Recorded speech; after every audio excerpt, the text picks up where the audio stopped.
Just as a disclaimer, we want you to know that some of the movies that we will be reviewing were shot in a different time and era where people of race and sex were not treated equally. We understand this and hope you do too. The movies or anything that happened on the sets are not the views of this podcast or what this show is intended to be all about. Exactly. And we want to give due diligence in presenting the movie and not the views of the cast or directors or anyone involved. But we also feel it's necessary to let the audience know some of the background information to get a feel for what was happening at the time of shooting the film. Again, we hope you understand that we do not agree with everything that went on, and we just want to give out the information. And with that being said, hope you enjoy the show.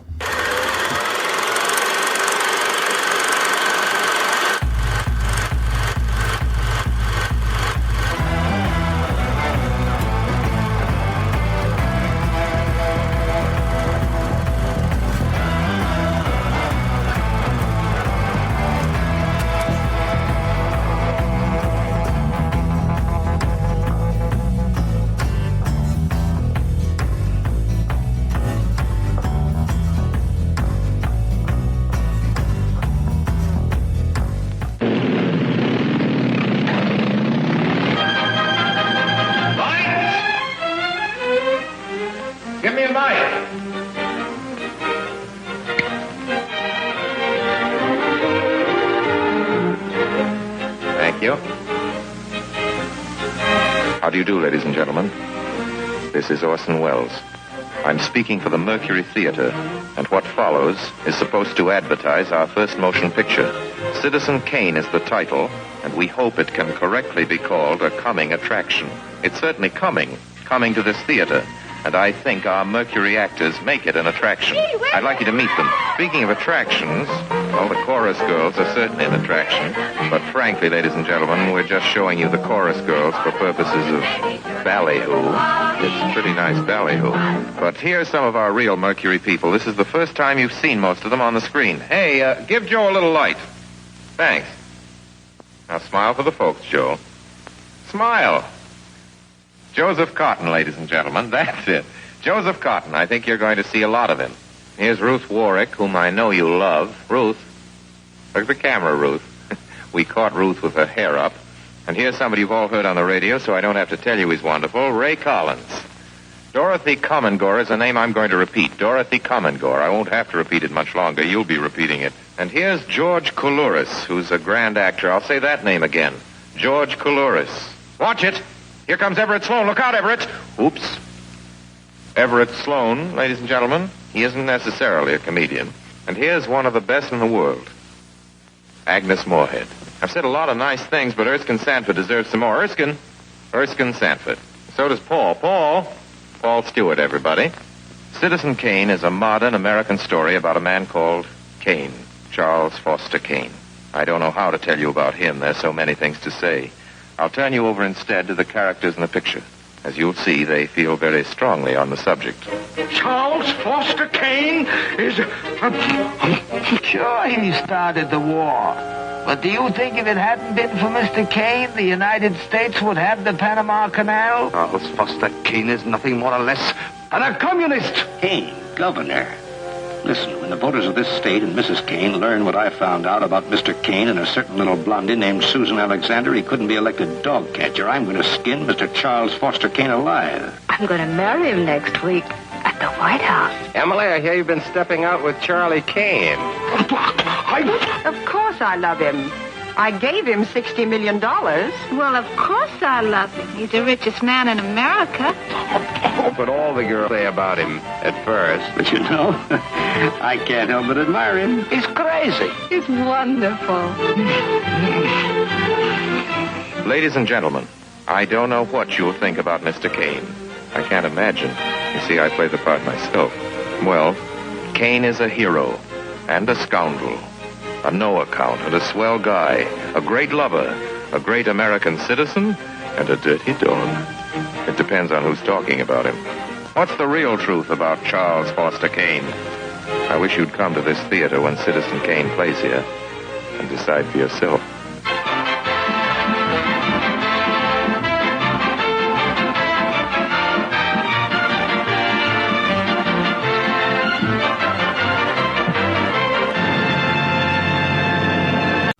All right, guys, welcome back to the Tragedy of Cinema podcast. I'm your host, Jimbo, and my co-host, as usual, is... The Tired Terrence. the TT, we're going to call him. You have reached episode number 40, where we'll be discussing today what many consider to be the greatest movie of all time on several lists, almost any list you look up, awards, Citizen Kane. As a matter of fact, this is the movie of why this podcast was started, because I had never seen it until now. I've tried to get through this movie. If you can make it, if you make it through the first 10 minutes, it's a totally different movie. It picks up, and we'll talk about it. Just to give some perspective, like off mic, there's been many times where we were preparing for other movies, and then I'll just be sitting here, and Jimbo will just be like, I still haven't got to the beginning of Citizen Kane, and I know I need to watch it. We've said we're going to do Citizen Kane a lot of times. I said, I've tried, I said, and I stopped. I tried, and I stopped. But if you stick with it, it's well worth the payout at the end. It makes you think a lot. Oh, yeah. But first, I bought a little box of movie trivia questions, so we're going to put Terrence on the spot. So, Terrence, we all know that Mike Myers did the voice of Shrek. Yes. But who was the original voice of Shrek before his untimely death in 1997, where Mike Myers had to come in and re-record the lines? I don't remember. I know that happened. I don't know who he replaced. Chris Farley.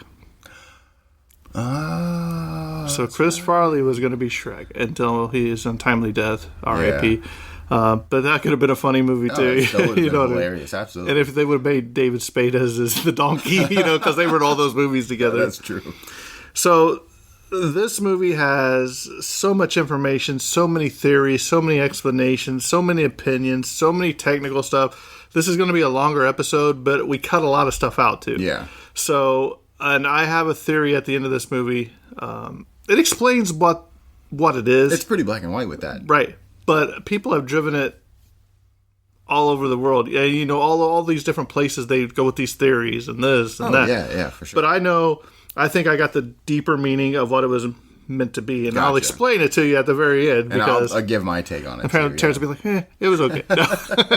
So, Terrence, let's go ahead and take it away. Episode 40, Citizen Kane. So as I go through these, I'm just going to throw in little tidbits of information because I actually took notes. I know, guys. He actually researched it. I was like, he's not on his phone. Not like on the last minute. Not when we're sitting here getting ready to record. He's on his phone. Let me look this up real quick. I was like, okay, so he actually did something. We'll see how he did.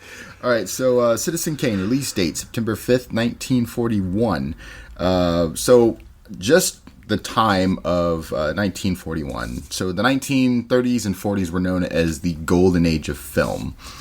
And then just to give you an idea of why it's considered the golden age of film, Citizen Kane came out during this time. Wizard of Oz, Casablanca, Gone with the Wind, Grapes of Wrath, Babes in Arms, The Philadelphia Story, Mutiny on the Bounty. The list goes on. And that's why it's known as the golden age of movies. A lot of great movies in there too. And this particular film was made under RKO Studios. Now this out is of nowhere, RKO. Exactly. So RKO consisted of the Big Five. During the 1930s and 1940s, there were 5 major studios, that being Metro Goldwyn Mayer, Paramount, Fox Film Corp, Warner Brothers, and then RKO. And then there's 3 smaller ones that kind of just hung by a thread, which was Universal Pictures, United Artists, and Columbia. And they controlled 95% of entertainment that was distributed in the film industry that was distributed within the U.S. So it was very interesting that they created this oligopoly. So I just wanted to put that out there because that was just really interesting as I was looking up all the stuff for Citizen Kane.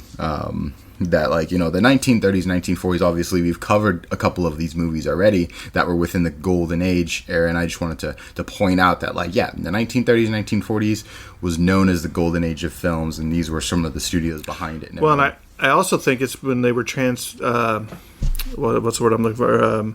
Going from silent movies to more speaking roles in films. So I think that's a big part of it too. And speaking of which, it was actually I believe it was the Metro Goldwyn Mayer that actually they were one of the bigger purveyors of silent films, and that was their forte before they moved over to movies. That spoke talkies. The budget of this film was $839,000, which equates to about $14.6 million today. So very low budget movie. That's what the biggest thing to understand and take away from this is. Well, but back then, it was pretty low budget. Pretty big budget. It was considered low budget back then too. Man. Yeah, I mean, if especially if we were to pull up some old notes and like look at like this compared to the spending of like Wizard of Oz. Let me look. I'll look while you're doing that. So look up Wizard of Oz because that would be like probably the biggest one in this time, right? They only had $839,000 to work with.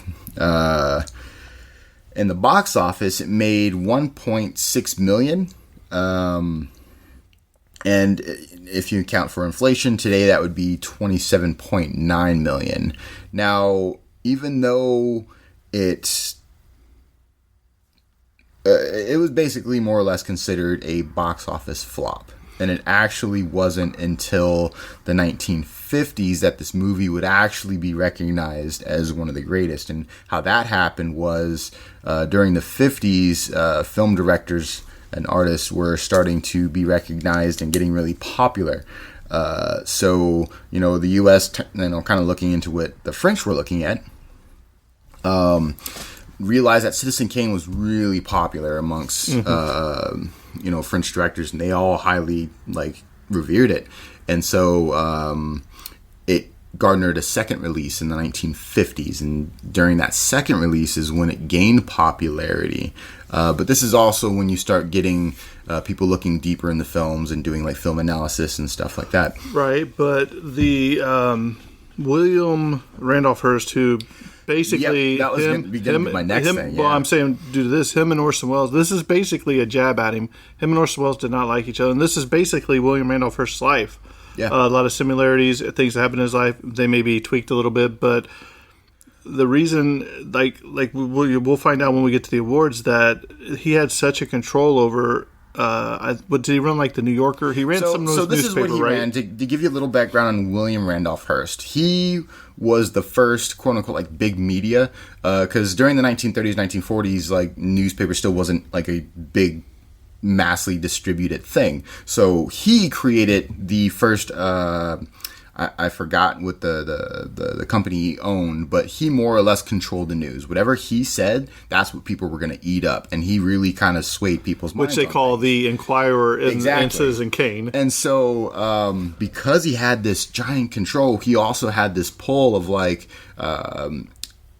before this film came out, he was able to push the date back that it came out. He was able to lock it out of certain theaters it was supposed to open up in, because he was like, "This is you're taking jabs at me." And then Orson Welles was like, "No, we're totally not." But it's really hard to make that argument when there's so much similarities. I think he was technically, but and then the only one that would sound fair is he also said, William Randolph Hearst said that one of the characters, another character, was based off his mistress. Mm-hmm. Marion Davies is and Susan Alexander in the movie. Exactly, who was in the movie, a failed opera singer. But the reason why that one seems like a stretch is because his mistress was actually a pretty famous actress, and she was good at what she did. Right. But what I was getting to with William Randolph Hearst, he had such power over the public that for the 9 nominations that it was nominated for the Oscars, they booed every time it was announced. Yeah, and I think that's unprecedented. You know what I mean? Oh, yeah. And I think it was due to the media of him. The control that he had over the media. Right. He tried to blackmail RKO Productions. He tried every which way to get them not to release this film. Mm-hmm. Now he did succeed in postponing it, but he didn't succeed in preventing its release. So it came out, and that's actually part of when you get into deep discussions about Citizen Kane. That's part of a lot of people say they can kind of attribute it being popular to the drama it was connected to, because maybe it wouldn't have got as much of a spotlight if it didn't have all this drama connected to behind it, particularly with someone as big as William Randolph Hearst. Right. And the budget for Wizard of Oz was $2.77 million, so it was roughly a third of the budget of Wizard of Oz. Yeah. So there you go. So obviously directed by Orson Welles. Writing credits goes to Herman J. Gonna butcher that last. No. It's funny because usually I'll look at them before, You know and what? I'll nail it and be like, okay, cool, I know how to say this. This one, I looked at it before, and I'm like, no, I'm just gonna butcher it. The greatest movie of all time deserves the greatest butcher of all time, right? So Herman J. Mankiewicz. No, that's not it. Mankiewicz. This one's wild. Orson Welles, obviously. John Houseman, Roger Q. Denny, and Molly Kent. And another person I wanted to give a shout out to as far as the technical credits that we're giving. And that would absolutely be Greg Tolan. I really think a lot of the film's popularity and sort of greatness that people attributed to it. Now, obviously, Orson Welles did write this, and the writing is good, but the cinematography is also groundbreaking, very groundbreaking, especially for the time. So I really think a lot of its movie's greatness is attributed to Greg Tolan, and I think people don't talk about him enough when they talk about Citizen Kane. I think he should be the Citizen Kane. Two names should at least pop in your head: Orson Welles, Greg Tolan. And do you know Greg Tolan actually had a cameo in this movie too? Did he now? Yeah, he makes an appearance as an interviewer depicted in the part of the News of the March newsreel that you see in there. So I thought that was pretty cool too. So now that we're getting into the technical specs, we're looking at a runtime of about an hour and 59 minutes. Really, it picks up like we were talking about earlier. If you can survive that first 10 minutes, 10 because for those of you that haven't seen it, the first 10 minutes is you watching a film of guys watching a film. Yeah. That's the way I can say it, because you're like, this is just like, it's like an old-timey movie, like it's showing up like in 1927 and it shows sometime, and then it shows like a little stuff, and I'm like building a Xanadu and all this, and I'm like, what is, like Citizen Kane does this, Kane does that, and you're like, what is going on? And then the lights dim down, and you see these guys sitting in this theater, and then you're like, oh, and they're like, well, we want to know what this means, but and that's when after it picks up. The iconic opening of just him dying and going Rosebud, right? The sound mix was in mono. That's RCA sound system. This is a black and white film. Its aspect ratio is 1.37 by 1. It was filmed using a Camera Mitchell BNC, Cookie Speed Parancho, and Astro Berlin Pam Thatcher lenses. So now I'm going to take a little deep dive into the lenses, because this is one of the big things that was in the movie, and one of them is the deep focus lens. They're one of the very few movies to use a deep focus lens during this time, and absolutely one of the movies that put using a deep focus lens on the map in a very artistic manner. And so what a deep focus lens is oh man. Terrence. Now I'm the one who hasn't silenced his phone. It's bound to happen 40 episodes. You're one of those guys in the movie theater too, aren't you? That just rings and all that. I am. This is my first strike. Second. What was the first? I've had another one. Oh yeah, go back and listen to your episodes. Oh, maybe I had one. Yeah, you had a couple. So back to the deep focus lens. Basically, it makes everything in focus. Typically, in films of around this time, you'll get either the background or the foreground in focus while everything's kind of blurred. Or if they want everything in focus, they had to film multiple times in order to, and then splice them together to get more of a focus on everything. So this is the first time that they used a deep focus, and it really shows up. The first scene that you really notice it is when you have a young Charlie Kane out playing in the snow, and the camera backs up, and you see his mother, and she's talking to the big rich gentleman, and you can still see him clearly in the back as it's panning out, and everything's clear in focus. And where it really, really shows, and this is where I think it's really cool, is they also mess with the sort of how the audience perceives the scene versus how things actually are. So it's a little bit of visual trickery, and that scene would be when they're in Thatcher's office when he's signing away his company. After he signs it, he walks away, and then at first it looks like a regular office, but as he walks away, you realize that the windows, they're huge, and they're like 6 feet up in the air. And it also it's also sort of a metaphor for how he's feeling. I mean, here he went owning one of the biggest newspaper companies to signing it away, and then now feeling small. So that was another really good use of the deep focus lens. Another thing that he did, which was super cool, was as you're watching the film, you'll notice you see a lot of ceilings in shots, which during this time, not common at all, because typically you'll have your mics, other setups in the ceiling, stuff like that. So it was you wouldn't see ceilings in film. What Orson Welles did, he would actually dig holes around the set to get really low shots, and he hid all the mics and everything else behind like these special sheets that would hide everything. And so you get a lot of these sheets. You get a lot of these shots that are done from a low angle, making everybody seem like tall and giving these really, really unique shots as they're talking and everything, which is really cool. Right, and something I was going to bring up, there's two specific scenes since you said that. Yeah. One is when they're going to, I can't think of the name of the place where the lady was the singer at the lounge or whatever, and it comes in from the top. Remember, you see the camera come in from the top, and it goes down through the skylight, and it goes right through that sign. Well, what he did is that they had to get that camera through there, so they made the sign where it would pull apart. That so was when actually what I was going to cover. When the camera came through, yeah. it pulled apart. The same scene where his mom at the table, when it zoomed back, they actually pulled the table apart, but it was so well timed and everything just to get that big camera through there that it just looks like one continuous shot. Absolutely. So, and one more thing. Oh, yeah, go ahead. But something else I was reading is that this was one of the first movies that actually used something in the forefront, something here, and something in the background, and shot all at the same time. So it gave it like that three-dimensional effect.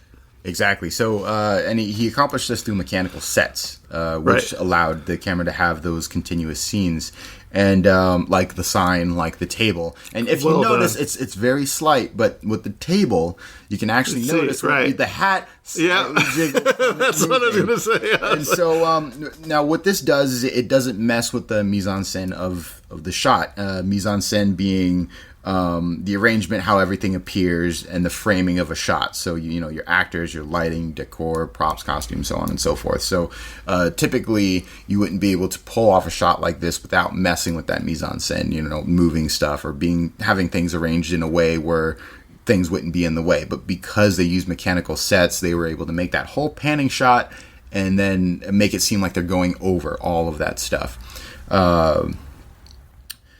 Let's see what else I have here. I have so many notes on I can't believe it. You guys, I might have to take a picture and post this. This is amazing. I covered mechanical stuff. And then I covered that. Yep. And then the last one, which is really cool, is because this was low budget, there was a lot of shots they weren't able to obtain. So what they did was they used matte drawings using optical printers. So good. To get these shots, and how they're messing with lighting and these matte drawings. So the outside of the Enquirer, a lot of the shots of the outside of Xanadu, his last place of rest, and it's like a gigantic zoo. It's like this crazy place he built. Also, the audience when he's giving a speech, which is also unique because what they did with that one to make it look like people were moving and whatnot is they poked a bunch of little tiny holes, and they would shine a light in a way that made it look like people were moving. Clapping and all that. Exactly, right? And clapping. So all those were matte drawings. None of those were real, which is really cool. One thing that Orson Welles said, the biggest regret, he hated the fact that where he was a young kid, Charlie was a young kid outside in the snow, throwing snowballs and all that. He said the one thing that he regretted is that it was a fake set, so he couldn't get the breath of the characters breathing in the snow. Yeah. So he's like, he hated that scene so much. He's like, that's the one thing that drove him mad, to just be like, oh, I wish I could have did that. Yeah, Right. But, there is definitely things that you end up not being able to do due to the constrictions of budget and whatnot. And I think that pretty much covers like all the stuff that I wanted to dive into, like technical wise. A lot of the cinematography, things that they pulled off, and the reason why this happened and how he was able to do this, and this was very, very rare. When RKO decided to back him for this movie, they gave him complete creative control. That never happened. So because he had complete creative control, he brought in everybody from his old troupe of I believe it was the Mercury Theater Group, and so they did stage plays and whatnot. So he pulled all the actors from his old theater troupe, and he brought those actors into film. So none of these guys have done film before, but that's not to say they're not seasonal actors, because they were all very good stage play actors. But a lot of the actors in this film, first time on the silver screen, and that's what he wanted. He wanted a lot of people that didn't have acting experience. There was only they all one had acting experience, right? But I mean, they were new to movies, movie acting. Yeah. But like the one person that he didn't like casting was you remember where the waiter, where she's in there crying when she finds out. The waiter, he was already been cast in a lot of movies as a waiter. Gotcha. And he was kind of disappointed that, hey, I couldn't get anybody. You know. But the one thing I think that makes this movie work, and you can tell, is like The Wizard of Oz had 5 different directors. Remember that? They had 5 directors, and I even think Gone with the Wind had at least 2 because they were pulling them from The Wizard of Oz. This one, I think, is just the one guy, or maybe even Orson Welles and one other guy. But I'm just saying, you can see his vision all the way through. Oh, yeah. So where Greg Toland did do a lot of the cinematography-free work, a lot of the ideas of shots were still Welles. So a lot of the vision and what panned out into this movie was a lot of Welles. I mean, he was very much the sole director of the movie. Obviously the writing credits goes to a handful of people, but as far as like directing, he was the sole director of this movie because he did have full creative control. And so they, like you were saying, the other movies, they had multiple directors, and you can kind of see the control that the studios would sort of implement by doing that. Right. The one thing about this that I don't think you really touched on a lot, but was the lighting. The use of lighting and shadows was bar none. Absolutely. Because you couldn't even make out facial features, and I love that because, and I bet you didn't know this either, but when when they're in the shadows after that first 10 minutes, and the people that are in that theater, those are all played by the main characters for the rest of the cast. Orson Welles is in there. Yep. They're all right there, but you never know because you don't see their faces. It's all blackened out, and it's not blacked out. It's the shadow. They're in darkness, and it was perfectly well done. And they switch over from dark to light very well, and they also use it in a couple scenes as almost like a metaphor. One of my favorites being when him and his second wife are in the inside Xanadu, and I think this is after he ends up slapping her, and there's a scene where he's towering over her, and it just not only is she, because she's on the ground with her jigsaw puzzle, but as like he's walking towards her. And you not only feel this like towering presence over her, but the shadow just cast it over her of like, it really just shows that metaphor of like he is controlling every aspect of her life and what she does. And this was another use of the deep focus shot too, is when he walks away from her, or when he first enters the room, and he walks to his chair and he's like, I want to take you on a picnic, but they're so distant and far apart, but they're both in focus, and it's also almost this metaphor of how distant they are at this point in their relationship. Another great scene dealing with that is when him and his first wife are sitting at that table. Remember, and he's like, well, I got to go to, they're just married, and he's like, well, I got to go to the newspaper, and she's like, okay, I'll see you later. And then like time passes, and the age progression on both of them, like her hair's changing and all that, and he's getting older. Well done. Here's a fun fact. Obviously, in today's age, we are used to lots of montages, scenes, and all different aspects and genres of movies. during the 1930s and 40s, montages weren't they weren't done very much. Like they were maybe done once or twice before this movie. So this movie explored a lot of different ways of storytelling that wasn't done. So it was unique and new. And that shot in particular was amazing back then because you just didn't see it. And that's this whole, they're sitting at the table and time is progressing and you're just seeing like their relationship deteriorate more or less. So yeah, thanks for bringing that up. That was another very unique thing that they accomplished cinematography wise while filming this movie. Right. So now, finally moving on to the last of the technical specs. There was a lot to say technically about this movie. There's a lot to say, period, about this movie. But I wanted to cover some of the bigger ones. Some other stuff will be covered, when we go over our regular stuff. But I definitely wanted to talk about that during the technical specs. I think that's what the drive of this movie. Let's face it, it's not a lot of great acting. Orson Welles does good. Yeah. Some of it, like his, what's his, I don't want to say his henchman, but what's the guy, like his servant, the guy that's just crazy. He's funny. Yeah. When he like falls off the wagon, all his luggage falls off while he's just sitting there like, But the lighting, man, I'm telling you, the shadows in this movie is something that I don't think I've seen in a movie in a long time. Maybe ever. No. And I don't think I've seen one since. There are still... Hitchcock does a little bit of it. He does, yeah. But not to this degree.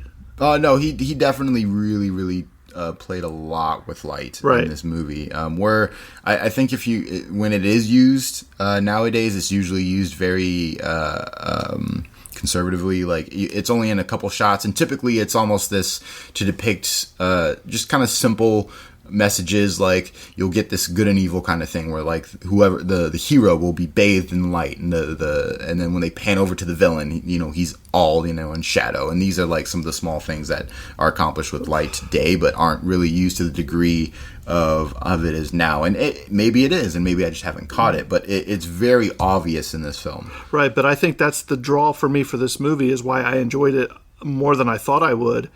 I'm usually not a big technical guy, man, but I think he used the shadows and lighting, like you said, to base on their emotions and to draw their feelings through the use of shadows and lights. You know what I mean? And it's a black and white movie. Absolutely, yeah. And I think that is what gives it the edge. Is like because it's black and white, you can probably do a little bit more apparent of these shadow changes. Right.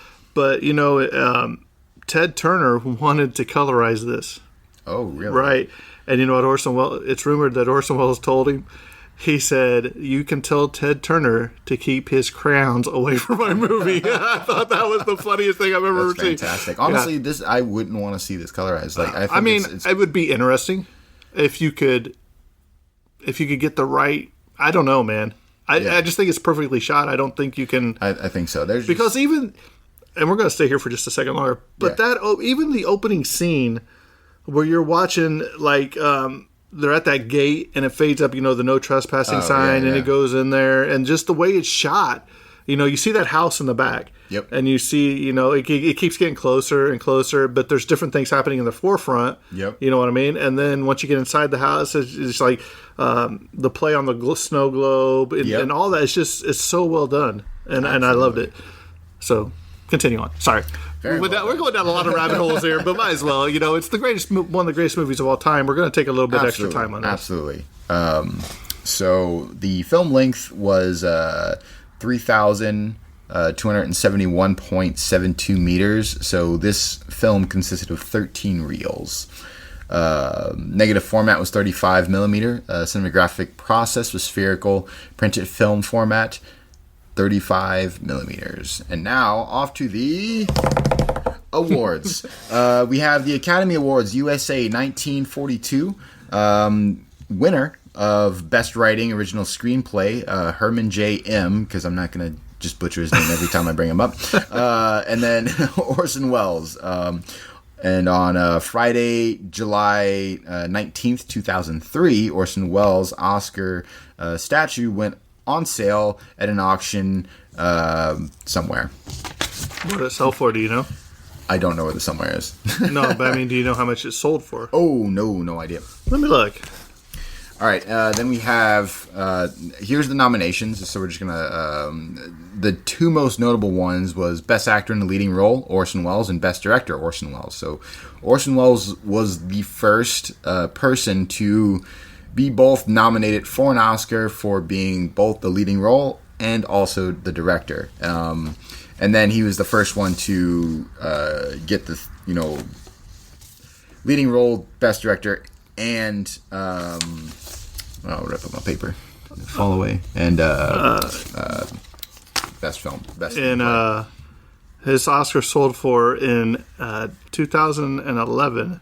Sold for again in 2011. Well, it says sold for $861,542 at a California auction house. Wow, that'd be cool to have. I'm not gonna lie. If anybody would like to send that to us for our podcast room, I'd greatly appreciate it. For the cost of Citizen Kane. yeah, that's true. That's hilarious. Then they were also nominated for Best Cinematography, Black and White. I feel like he should have won that. And that was Greg Toland, but I also probably attribute it to him not winning due to the fact that William Randolph Hearst really had a big sway in a lot of these stuff. Well, and they're all getting booed for it every time it's even mentioned. I was just like... Best Art Direction, Interior Decoration, Black and White. They were nominated for Best Sound Recording, Best Film Editing, and Best Music Scoring for a Dramatic Picture. Then we have the Academy of Science Fiction, Fantasy, and Horror Films USA 2012. They were nominated for the Saturn Award of Best DVD Blu-ray Special Edition Release, which was the for the 70th Anniversary Ultimate Collector's Edition, which obviously included Citizen Kane. And I believe we've seen this exact same 70th Anniversary Ultimate Collector's Edition in some other movies we've covered. We have the DVD Exclusive Awards in 2001. They won for Best Audio Commentary by Roger Ebert. Then we have the National Board of Review, USA 1941. They won the NBR Award for Best Film. They were in the top 10 films, and Best Acting for with George. Go on. Coulouris. Oh man, Hooked on Phonics worked for Terrence. Hooked on Phonics worked for me. Best Acting, Orson Welles. Then we have the National Film Preservation Board, USA 1989. They won and then were initiated into the National Film Registry. New York Film Critics Circle Awards 1941. They won for Best Film, and they were nominated for Best Director and Best Actor, both Orson Welles. Online Film and Television Association 1997. Winner for Best Motion Picture. Online Film Critics Society Awards in 2002. They were nominated for Best Overall DVD. The Satellite Awards in 2011, nominated for Best Classic DVD, once again falling under the Ultimate Collector's Edition. Village Voice Film Poll 1999, they won Best Film of the Century. And that is all of the awards. So lots of awards just over time, just to show how prevalent this film is. It's talked in film school today. It's up there with if you're looking into plays, you're gonna read Shakespeare. If you talk about movies, you're talking about Citizen Kane. Very well done. This is on, like I said, it's on so many lists. It's the AFI #1 movie of all time. I think Entertainment Weekly gave it the #2 movie of all time. It's on the 1001 Movies You Must See Before You Die. It's on Roger Ebert's list. It's on every list. And I think everybody should at least watch it at least once. If not for anything, just to appreciate it. I'll probably go back and watch it again. I mean, it'd probably be a while, but I mean, it's not a movie I hated, Oh yeah, that's my third time watching it. Right. So it's really good. If you can get through that first 10 minutes, stick with it. Yeah, I'm just absolutely. saying. Here's a cool little fact that I wanted to throw out. Yeah, go ahead. So Orson Welles, when he started film in general, he was 23 years old. He was 25 when he filmed Citizen Kane, and I just think that's crazy. Well, I'm glad you said that, because we're going to do the cast now, because Orson Welles, Charles Foster Kane is a wealthy newspaper publisher who the film's about. The film premiere in Chicago was on his 26th birthday on May 6, 1940. 26 years old, and he made this film. Right. He looked older in this movie, you know what I mean? For most of the movie. To be fair, everybody at that time looked older at their age. Right, but wow. I mean, 26, Terrence. That's 4 years younger than you. 5 years now, I guess. I don't know. Oh, by the way, happy birthday, Terrence. Terrence had a birthday this week. So it was like my birthday last weekend. Yeah. Quarantine, baby.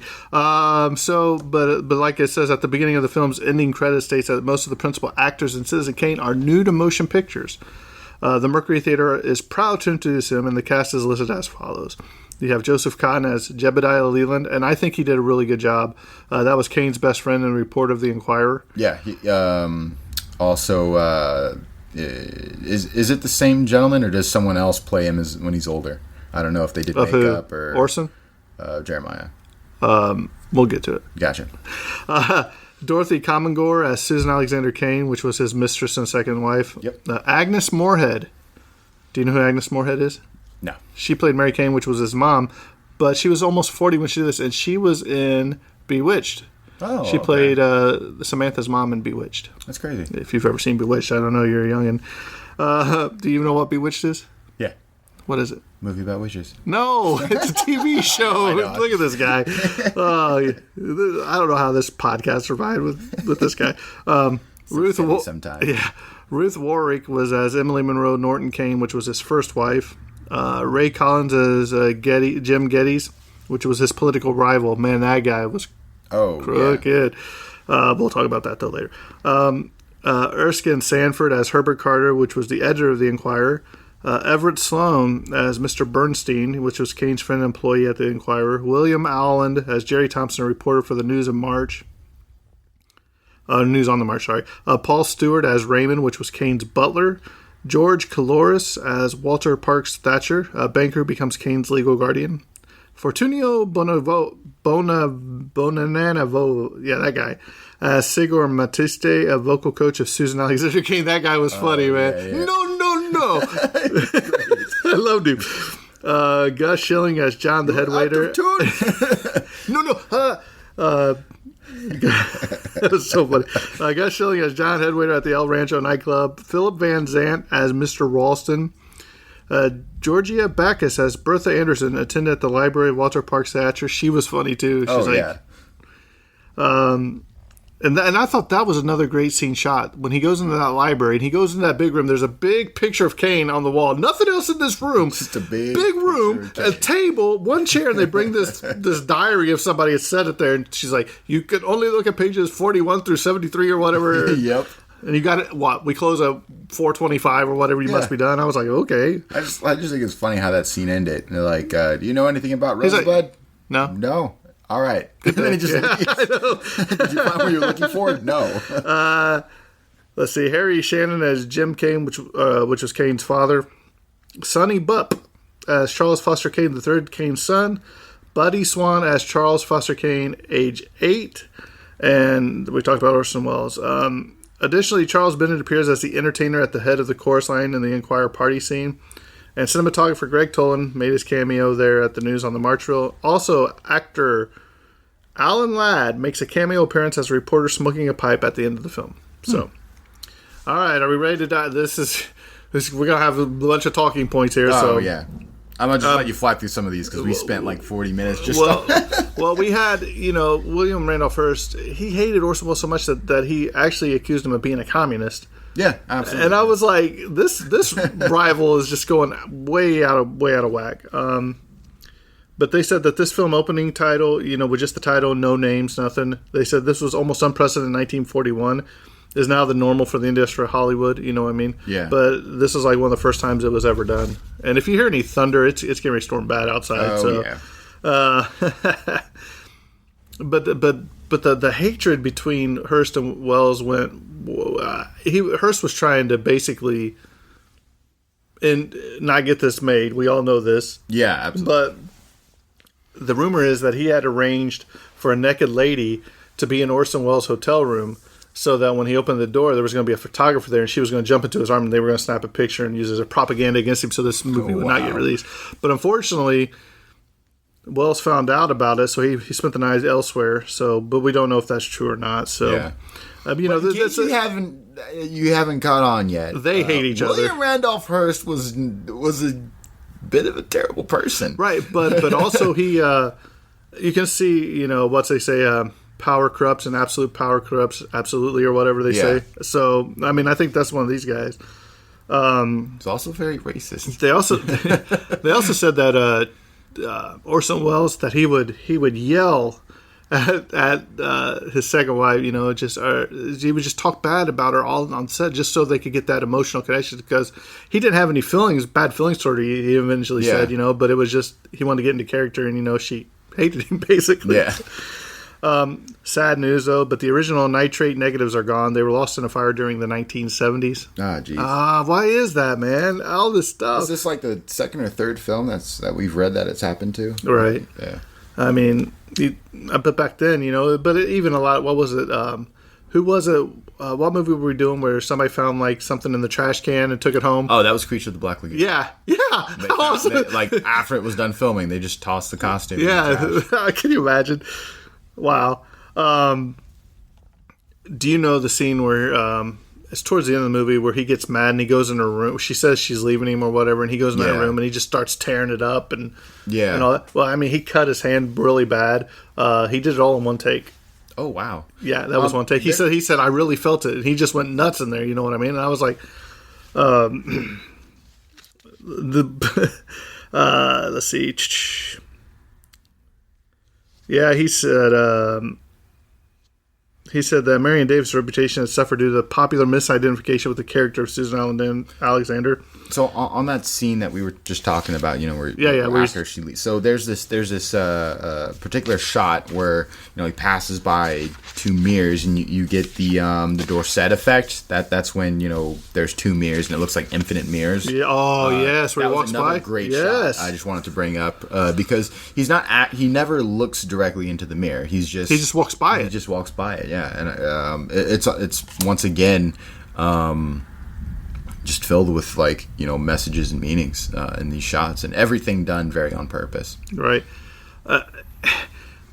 Wells can say that he didn't take this after Hearst, but everything points to that, you know, his life. Because, I mean, even his Xanadu that's in the film, it's actually based upon Hearst's elaborate homes in California and in France. You know, and to show there's no hard feelings, before Orson Welles died, Hearst's son said, "Hey, I have no hard feelings toward this guy. He's welcome to my dad's estate anytime he wants." I thought that was really cool. So it's actually, it comes as far as like Xanadu comes in. It's like that's another big theme is like he builds a lot of places, and I think they even directly address it in the film, which is like he builds a lot of stuff. But nothing is ever finished. Nothing's ever finished. But what I really liked is when one of my favorite things of the movie is where he's like, "Guys, come with me." He gets his newspaper. He's like, "Guys, come with me," and they go over to the opposing newspaper thing, right? Yeah. And it says population or circulation 895,000, whatever, and it shows that picture of them. Hey, guys, and then another great cinematography is it fades back, and then guys are. You know, it's not a picture anymore. It's actually the guy's there. You know what I mean? And he gets them all to come work for him within 2 years. Yep. And is now the #1 newspaper. I thought that was great. Orson Welles' personal 156-page copy of the script sold for $97,000 in 2007. Dang. Yeah. So I mean. In the scene where Jebediah confronts Kane, Joseph Cotton stayed awake for 24 hours before the show to finish in order to start a play in New York. Oh, wow. He makes an error and says dramatic crematism of blood that they left in the film. I thought that's funny, too. I mean, it kind of worked out because, you know, it was a very sort of like emotionally driven, also just like, you know, he just got let go. You know what I mean? Or like that was right before he got fired, right? Who? Who we're talking about? What? Jeremiah. What about it? Jebediah? Or Jebediah. What about him? Right before he got fired, is that when he makes that little flub? I don't know, man, but that was funny. after production wrap, William Randolph was so mad that he forbade any advertisement of the film in any of his newspapers. Oh yeah, and none of his newspapers or any other RKO movies. He was so mad at the industry. He offered to buy the negatives from the studio head George Schaefer with a view of destroying them. Fortunately, Orson Welles had already previewed the film to influential industry figures to rave reviews, so it was granted a limited theatrical release. Critics from non-Hearst newspapers fell over themselves praising the film. The film itself was not reviewed in any Hearst newspapers until the mid-1970s, when the film critic for Hearst Los Angeles Herald-Examiner, Ray Lloyd, finally reviewed it. And that's a long grudge from 1941 to 1970. Yeah. But, I mean, you see that. I hope they made up, man, because, it's just a grudge. You get over it. I mean, if you didn't want your life to be in a biography, you shouldn't have done the stupid stuff you were doing. Right. But, this was the first film score of Bernard Herrmann, which we know famous from Psycho. Yep. So he would become one of Hitchcock's favorite people, most famous composer for the Hitchcock films. Let's see. Yeah, there was that deep focus you talked about. So some of these notes I'm going to skip them because we've already talked about them. Here you go. According to Ruth Warwick, Orson Welles was not in good shape at the beginning of this production. When principal photography began, Welles was suffering from the effects of caffeine poisoning as a result of consuming 30 to 40 cups of coffee a day. Wow. I mean, that's more than you, Terrence. I've never heard of caffeine poisoning. I mean, I know you. Well, it was probably different back then than it is today. Yeah, that's true. So that's interesting. 30 to 40 cups of coffee a day. That's a lot of coffee. That's a lot of coffee. Welles then switched to tea, figuring that the hassle of having to brew the beverage would naturally limit his intake.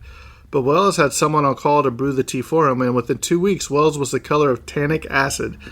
It was also reported that he would go for long periods of time without eating, then put away 2 or 3 large steaks with side items in one sitting. Wow. I was like, and Orson Welles, he wasn't a small man. Oh, no, not at all. No. He always was a little portly, if you will.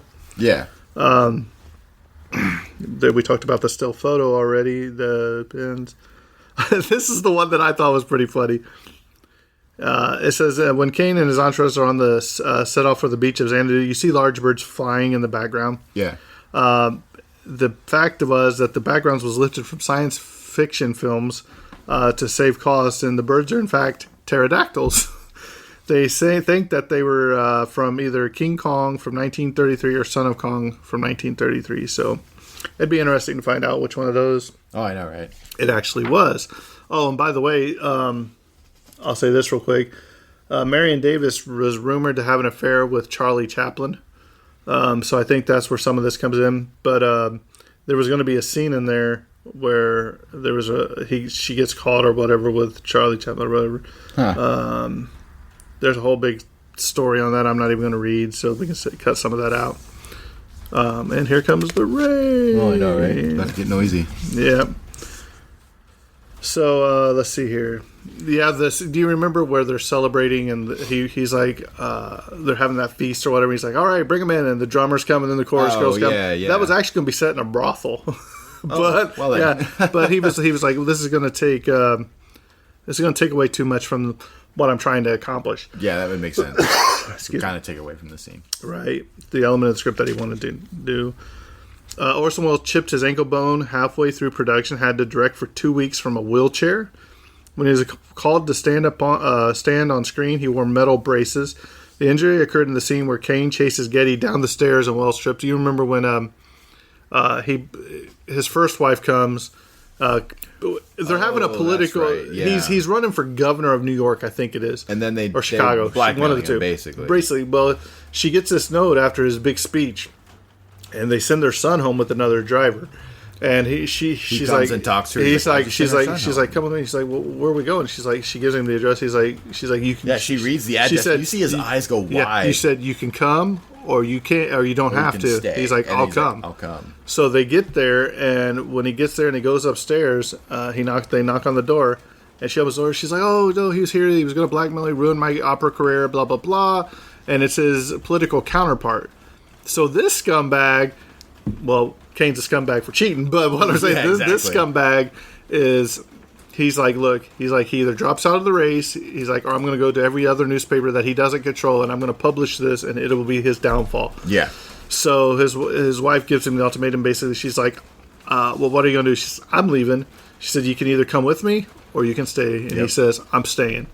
So I was like, well, there went that. Here's a little interesting little fact or tidbit, really, just to kind of bring to light, and that I thought was interesting. So what makes this interesting as far as storytelling, this is told through the perspective of 3 different people and never through Charlie Kane's point of view, because he's dead, so you can't get his point of view. So this is seen through the point of view of his old partner, his second wife, and the guy reading in the library. In the library. So this is all read from 3 different point of views, and so there's one sort of event that's glossed over, but that's because there's no one who would have emotional connection to that event. But that would be his first wife and son dying in a car crash. It's very glossed over. I think it's just a newspaper clipping, and that's a big impact event, but I just thought it was interesting that it was sort of skimmed over because it wasn't important to the 3 people in their perspective. Well, because the whole draw of this movie is they're making this movie, and the guy's like, well, this doesn't really this tells us who Charlie Kane is, but it doesn't really tell us who the man was. Yeah. It tells us his accomplishments. And on his deathbed, he whispers Rosebud. And that's the last thing. Clamoring and they want to know what it is. They don't know if it's another lady. They don't know if it's an object. They don't know what it is. Dog. They don't know. Actually, so many different things. Do you know technically Rosebud was named after a childhood friend's dog, and it always went around sniffing himself. That's where he came up with the name Rosebud. And he was just fascinated. But we talked about that. Herman J. Mankiewicz was contractually bound not to drink during the film's pre-production. Mankiewicz was a known alcoholic at the time. To help him, Orson Welles dispatched him out of Hollywood to the desert town of Victorville, where drinking establishments were in shorter supply. Oh, wow. He also had John Houseman follow him around, make sure he didn't drink. So, this was the original George Schaefer, who was the head of RKO, suggested the title change from, it was originally American to Citizen Kane, but Orson Welles wanted to call the film John Q. Which I love that movie with Denzel Washington. That's a great movie. Speaking of cast and crew, that was another thing that William Randolph Hearst would accuse Orson Welles of is he's hiring refugees and people not from this country. He's not hiring American. Like, that was another thing that he tried to smear Orson Welles' name in. Just to give you an idea of the kind of man this was. After watching this, I kind of want to read a biography on Orson Welles, because he seems like because if, you may not know this, but he was the one that did the War of the Worlds radio drama in 1941, and everybody thought the world was getting attacked by UFOs. Yeah, exactly. It was so convincing that everybody thought it was real. I hope somebody's done a good biography. I'm going to look this up when we're done, because I'd like to read it. I think it'd be fascinating. Absolutely. This guy is a fascinating character. Well, what I think is what is unfortunate about Orson Welles is this is his peak right here. Citizen Kane. This is his best work. And then everything after, he's more or less well known for the movies he couldn't get worked out. And I wonder if that's because of... All right, guys, we are back. We thought we just lost this whole recording, and we were like panicking because the computer shut down. And I was like, "Oh no, we're not going to do this whole thing again." Man, luckily we caught it right there, so we're going to continue. So I was saying, so ready to walk. Terrence was freaking out. So basically, Terrence was saying that he couldn't get any other things after this. This was his peak, and my point was, well, maybe this was because Hearst still had control over a lot of the other companies. Absolutely. Influential, and I think that's probably why. And just influence on news and what people were consuming. Yeah, right. Terrible person. Do you remember where, since Orson Welles broke his ankle, the first scene of this movie that was filmed was Jebediah Leland in the wheelchair at the nursing home or whatever. Remember, he's like, you gotta smoke. Oh yeah. But he shot it. And he had a wig on, and the first thing had a wig. But the people with the wig, they couldn't keep the wig on because they were new to wigs, and they had to reshoot it. And that's when he got that stupid sun visor on, which sets it off, man. You know what I mean? Yeah. But all he wanted was a cigarette. Remember? It was a cigar. Yeah. He's like, give me some cigars. He was supposed to do the scene with cue cards. But the contact lenses were dipped in milk Oh, wow. Okay. to give him that crazy look. And the wig wouldn't stay on, so he took a couple hours to make sure he memorized his lines and everything. Yeah. Which is cool because it kind of seemed like a normal interview. You know what I mean? did, yeah. So that's another draw for this. And just for a second, we got to talk about his mom and dad. Because, man, his dad loved him, you could tell. His dad's like, I don't want to send him. What if I want to raise my own son? I really never understood why he was leaving. I didn't either. It was just like, this guy comes and he's like, hey, I'm going to take him and he's going to go live. And I was like, Why? But his dad's like, but what if I want to raise him? She's like, it's best for him. He's going to get 50. You're going to get 50. Was it him getting 50,000 a week, or they were something? There was something about money. And then his mom was like, well, he's like, can we at least? You better go pack his bag. She's like, I already packed them. They were packed last night. And I was like, jeez, man, she's just wanting to get rid of this kid. Where's the love for the kid? And you could tell he didn't want to leave. He loved his mom. He's like, Mom, you coming? Because his dad's like, you're going to go see Chicago. You're going to go see New York. You're going to trains. You're going to be famous people. You know, he's trying to. And he's like, you coming, Mom? She's like, no, Charlie. You're going to go live with this guy now. And you could tell they start showing him at Christmas time. He's mad. You know, he gets a new sled. He's just like. Doesn't he hit him with the sled too? No, he tackles him. Remember, he tackles the guy in the snow. Let's see here. Which, spoiler alert, the sled is Rosebud. Yeah.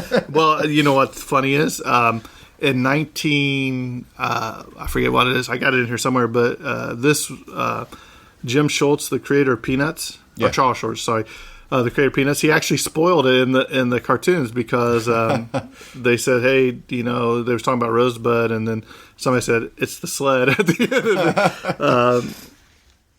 So also, Orson Welles had to make special contact lenses that the doctor was employed to put them into his eyes. Oh, wow. He had difficulty clearly seeing for him. That's why he was cut so badly in that scene where he breaks up the furniture in that room, and that's why he cut his hands. But that's probably why he did it in one take. So I find this unique because that's still an issue that we have in today's film is they'll do a scene where they have to wear like a special kind of contact lenses, and you'll just hear like, yeah, they can't see. It was so terribly irritating because of these special contact lenses. So it just seems like this constant issue. And that can't be good for you, dipping them in milk and wearing them for that length of time. Yeah, that is. I haven't heard the milk thing before. I hadn't either. I do know that. But you know, he looked kind of weird. It was perfectly done. But his character was great.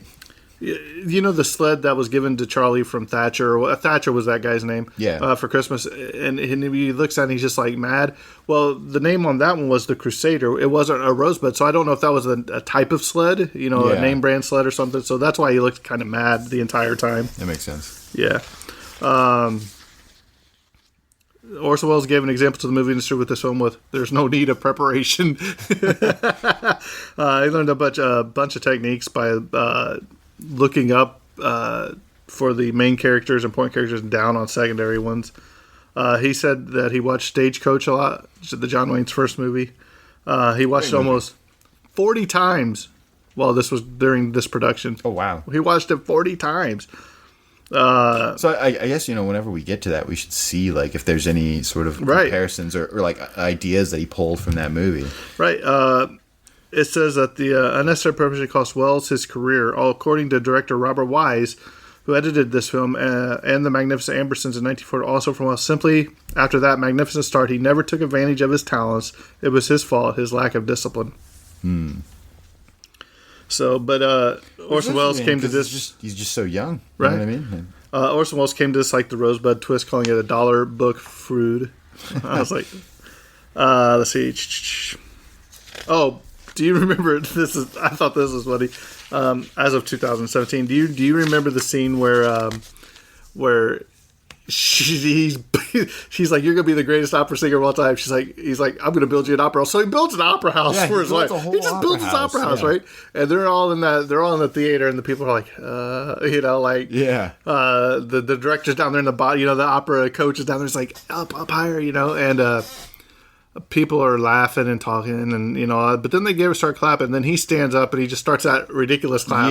To the clap. It's played at the Washington Nationals baseball team when they want the fans to clap. They'll show him up there and start clapping. I thought that's funny. So here's what's interesting about that scene, and this is more of like a recent pop culture reference. So, I mean, everybody knows what memes are and GIF images, and that's a constant GIF image that's used, which is Charlie Kane standing up and clapping in almost a sarcastic manner. And the way people use it is so opposite of how he actually felt in that scene. But you know what? And here's the thing about that, because he goes back to his newspaper, and his partner or whatever is in there writing a review about that performance, and it is a terrible performance. And the guy had fallen asleep or passed out from drinking, remember? Yeah. And he's like, I'll take this. And he goes out there and he's writing a bad review about his wife's performance. Yeah. I was like, wow.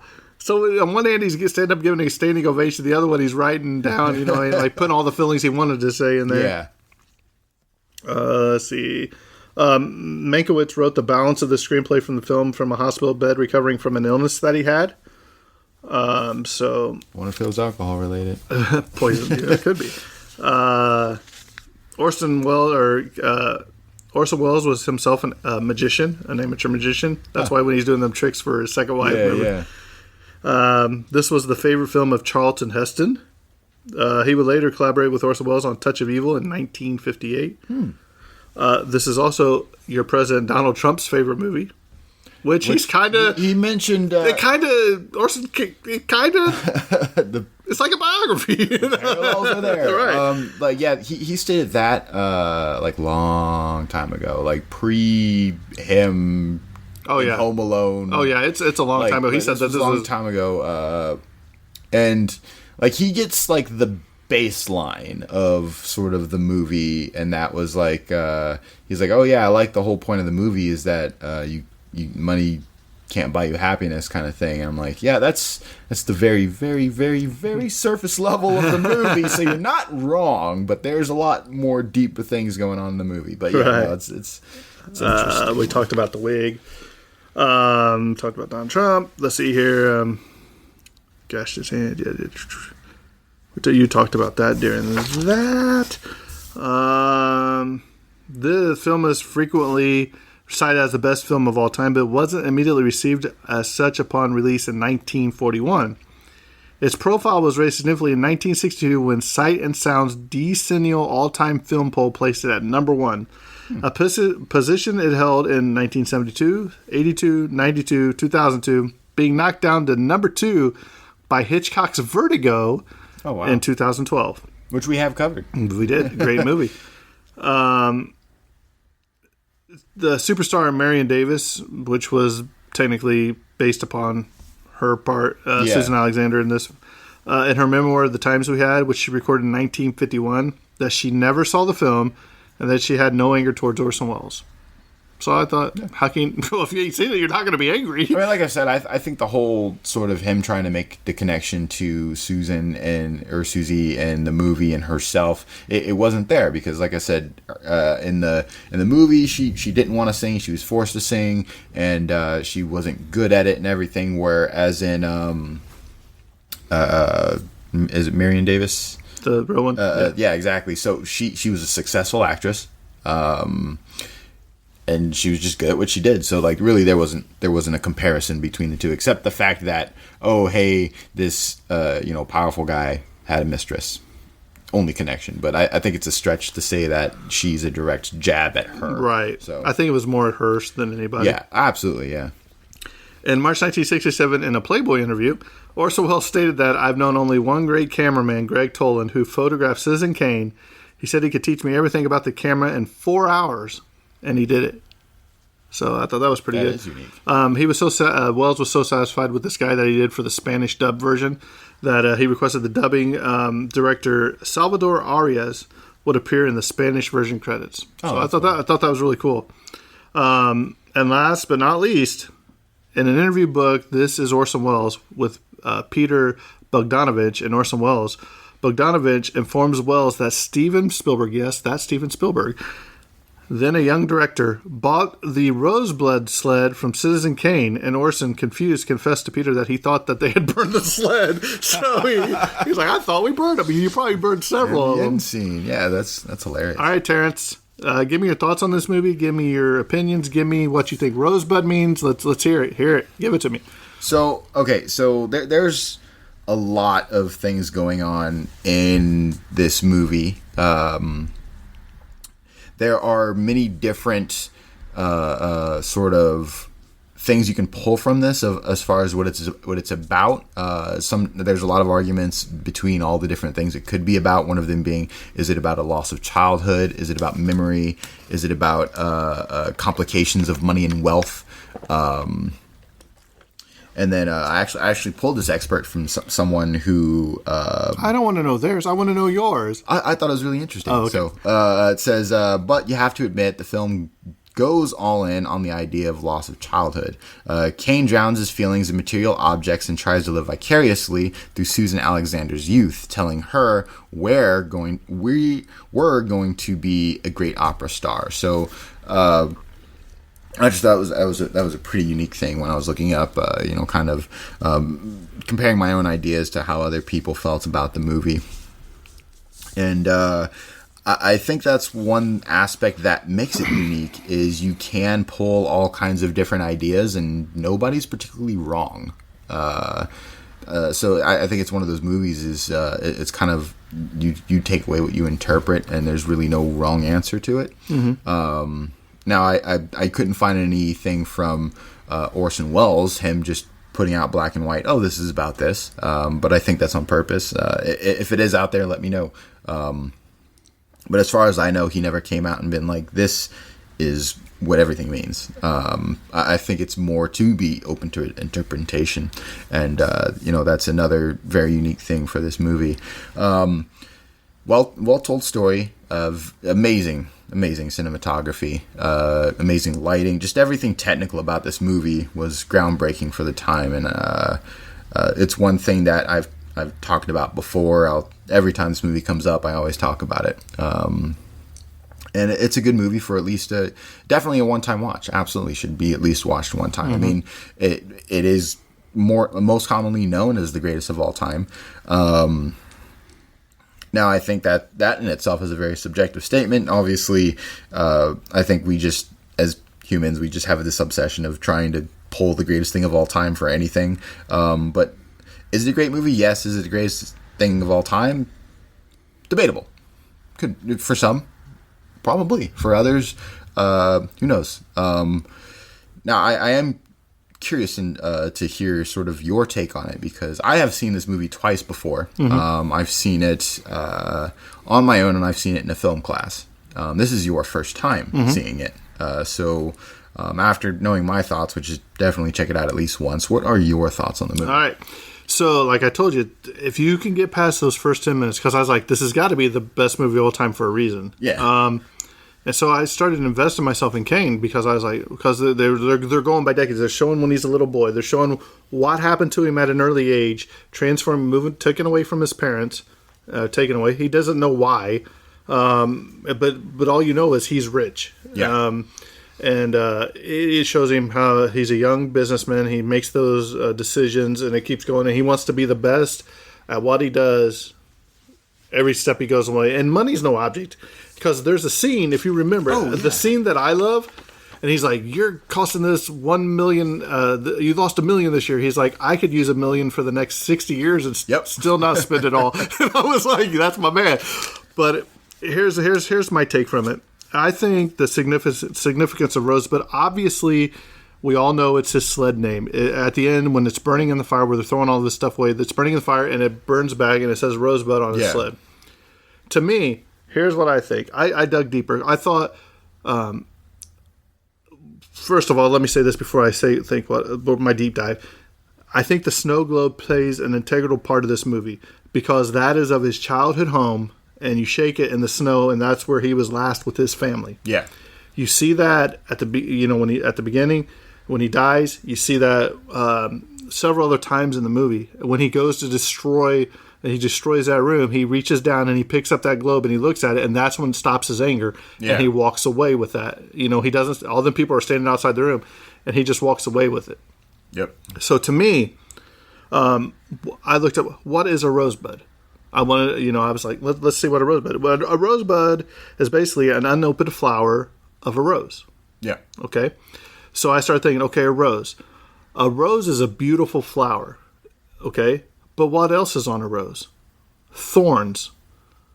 Okay, so I'm thinking Rosebud is, yes, I was this innocent child, with so much potential, and I came through all these trials and tribulation in my life, which would have been the thorns of the thing, and then come out on top of a beautiful life. You know what I'm saying? Yeah. So I think Rosebud, not just as a sled, but if I wanted to take a deeper look at what a rosebud actually was and how a rose grows, that a rose needs, my grandma grew them, and it takes a lot of work to get them things. It takes a lot of caring, nurturing, watering, feeding, sunlight, pruning, soils and all that. And I think you can see that in his life. Like the soil's different, the trimming's different. Where he goes from losing his first marriage, his wife, his dedication to his job's another layer. His second wife, his failed second marriage, his son dying in a car accident, him taken from his parents. And I think it all started right there. And I think that's when it started to, maybe the rose started to get choked through the thorns, you know what I mean? And I think at the end of the movie, if he's like, if I wouldn't have had all these problems and I can go back to the time when I was a rosebud, maybe I'd have to do things differently to be better. Do you see what I'm saying? Oh yeah, absolutely. You could also say that it could potentially have been his last true happy moment, where it was when he was a kid. When he was a kid with his family, just enjoying his time on his sled. Right before Christmas, before getting taken away, basically, and then growing up to be a man immediately, to be this entrepreneur. Doesn't he say something to the effect, though, that I think it's at the end of the movie, where he says, if I could go back and do it all over again, I wouldn't change anything. Doesn't he say something like that? I don't know. Or he says something about with his parents or something. And something else I didn't understand is how come when he got older that he didn't try to find his parents. I don't know. Do you know what I mean? That's something that drove me crazy. But once again, I think it's because we're looking in the perspective of three different people. We're not looking in the perspective of him himself. But I'm just saying, I think that would have been an extra added thing to this movie. If he found out his parents were dead, or one of them was still alive, or why his mom was the way she was in this movie. That drove me crazy, because she just gets up and she starts looking out the window, and her expression is just like, they've already been packed since last night. Like not a care in the world. Yeah. But I think that's what Rosebud is. Well, to me it was. Because I looked at the what a Rosebud is to the snow globe, and to his childhood. Could once again be I don't know. To a lot. I thought it was a great opinion. You know what I mean? It is. Like I said, I think you can wrap that up into the it was his last happy moment. It's sort of his last true innocent child memory before he's groomed into sort of the man he stood right, because he grabs that snow globe, and right then his anger is gone. Yeah. And you just see him open the door, and all them people are just staring at him, and he walks straight out, and he takes a right. Yeah. And that's it. That's all he says. Yeah. I was like, wow. So there you have it. There is our Citizen Kane. Sorry it was a little longer. We thought we were going to have to re-record this. Terrence heart sank. But luckily the computer caught it just in time. Right. So if you haven't followed us on social media, the Tragedy of Cinema podcast group on Facebook, the Tragedy of Cinema at gmail.com. If you want to leave us a review on Apple Podcasts, please Spotify. Have we checked that? Do we have any new ones? I think last I checked there was nothing new. Please leave us some reviews. We love reading them. They're fun. We'll read them on the air. Yeah. If you'd like to come on the show, hit me up on either Facebook Messenger or the Tragedy of Cinema podcast at gmail.com. But next week, we have done several of these older movies. We are going to go back and enjoy one that I think we'll both have a lot of fun talking about. We tossed about a couple ideas, but I think next week, this was also one that was requested a long time ago. We are going to do Raiders of the Lost Ark. So we're going into the Indiana Jones realm. So stay tuned for that. But I think this episode has come to a close. But definitely, this is a great movie. If you haven't seen it, I know I talked to one guy last night, Eric, who's been on the podcast. Yep. He has never seen it. He's like, isn't it like 3 hours long? I was like, no, it's only 2 hours. If you get past the first 10 minutes, it's a fantastic movie. Yeah. And then once you get done with the movie and you're sitting there thinking about everything you just saw, I mean, there was scenes in there that were shot that I was like, why don't we have this kind of cinematography today? Absolutely. And that's another thing. If you've listened to this podcast and you haven't watched it yet, I think coming in with that, looking for those awesome technical things, or coming with that in mind, might even enhance your experience in watching the movie, and may even want to like make you watch it and be like, oh, you know what? I didn't know all this cool stuff about it cinematography wise and technical wise. Let me go check it out. And you know what else? If you want to send in us what you think Rosebud is, we'll read them on the air. We'll see. We'll see what your theories are. I like mine. I thought it was pretty well done, but I think it was really well done, and I give Orson Welles a lot of props. But that's enough of this episode. We're going way past time. What are we on? We're like an hour 15 already or something. Wow. So, well, with that being said, that's a wrap on this episode. And cut.